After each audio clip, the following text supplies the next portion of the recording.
Just to speak on energy issues, you spoke alternate system. Many of us who pull up the gas pump, you see that we're getting 10% ethanol in our tanks. Some might not realize that the ethanol is actually more expensive to produce than the gasoline. That is, and a higher carbon footprint. In any case,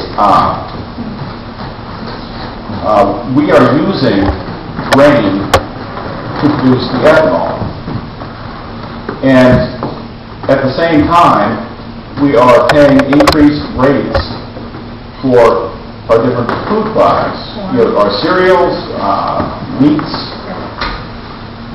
and yet the government still subsidizes farmers for not producing the grain.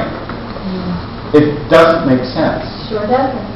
I absolutely agree with you. And if you've been following the Farm Bill, it's just been bizarre.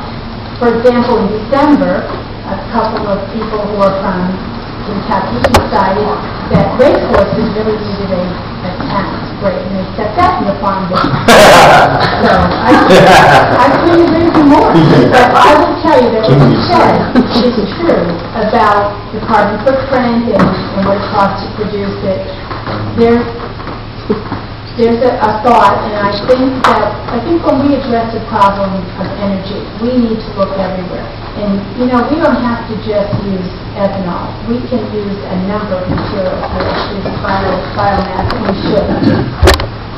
We're not doing what we can, and yet we're doing more than the oil companies want us to do. And so we're caught there.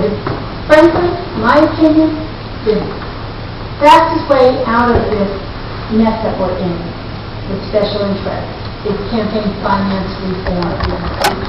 And most terrorism experts will tell you they're in whole, and they will tell you that our president has created instability and that he has actually grown the insurgency. And so for whatever reasons we were there, it doesn't look like we've been able to do it, and we're in our 6th year.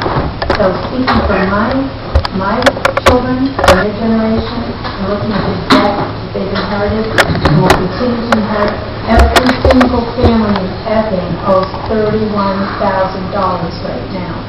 I don't know how long we can sustain that.